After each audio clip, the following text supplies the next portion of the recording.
My son came out and appeared to be normal at birth. And then when they took him back to the nursery, he was given the hepatitis B shot, which contains mercury. And something happened to him in his blood where he became very ill and they put him in ICU.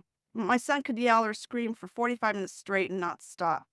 There was times he would crawl out of his car seat. I'd have to pull over on the side of the road, and he would be doing flips on my body, just screaming, just rages that you would not believe.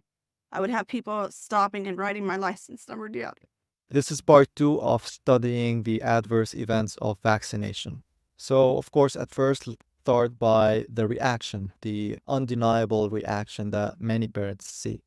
I've talked personally to many parents who basically saw this change after receiving the vaccination. And it's undeniable that something had caused the problem in the first place. So there's no proof that autism or any childhood disorder is coming from a genetic origin. But in fact, we have plenty of supporting evidence that it's coming after certain antibiotic. So the genetic disorder thing is completely debunked, and this is put in place so the pharmaceutical industry and the big giant companies are protected under a umbrella that is called genetic disorder. Autism that is coming after receiving a specific medication completely debunks the theory behind genetic origin of autism and other childhood illnesses. The second thing we want to discuss is the mercury and the toxins. All toxins are in origin toxic, right? If you put it on your skin, if you put it in your eye, if you swallow it, if you inject it, it will always be a toxin.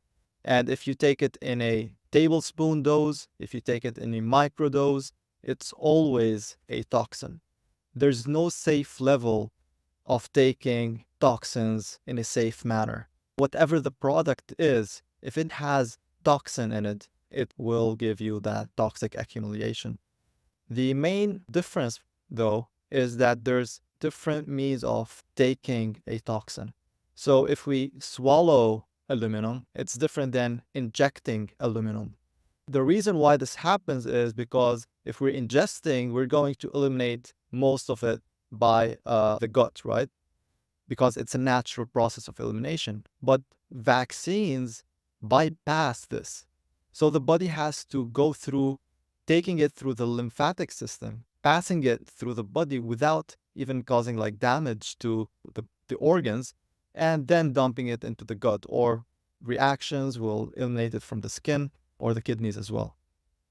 But for the most part, ingesting it through our mouth and our gut is different than injecting.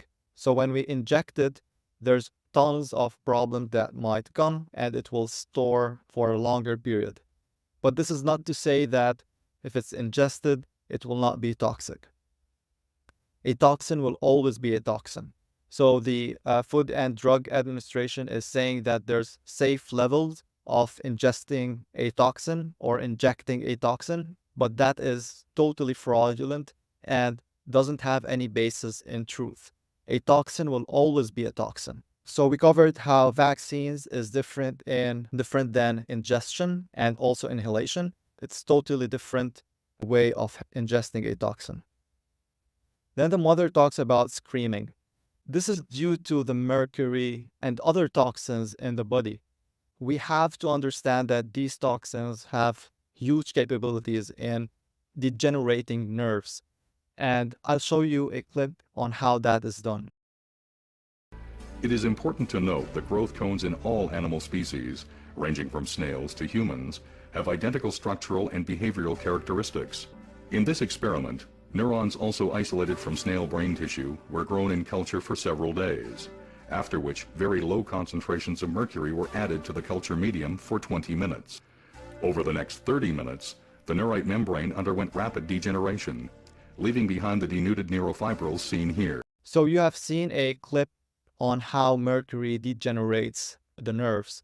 And of course, this is seen in a laboratory, but the same thing can be said in the body.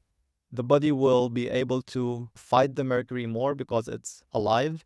And when this happens in a child that is still trying to learn the world, trying to recognize the world, Of course, tantrums are there, hyperactivity is there, and we don't want to also forget that the whole stress is being placed on the whole body and not only the brain. The whole nervous system is stressed. The adrenals is releasing those stress hormones. So having trapped stress is stressful. So the body wants to find, or the mind or the soul wants to find any situation to just throw in a tantrum. And that's what's happening with the kid. It's, of course, due to the toxicity. So the problems that come with along the vaccines are not actually a miracle. Many people in society is normalizing autism, is normalizing these tantrums. Of course, I'm sure that these people who are normalizing autism as a pride and that it is something that we have to celebrate it as a miracle, I'm sure they are doing it just to get fame and to whiten the dishes, as we say in our language. They are not actually saying truth, because if we look at the lives of these children and the lives of these parents, it's a disastrous life and they are really suffering. And this concept of normalizing autism and other problems is just to protect these industries, is just to protect the vaccine injuries, is to not approach this occulted domains of hiding what is causing autism, and that there are safe levels of having a toxin in a medication. Always remember that you are the author of your life. Write your own health. Be your own author. Don't let anyone dictate your health. And stay in control. Stay healthy.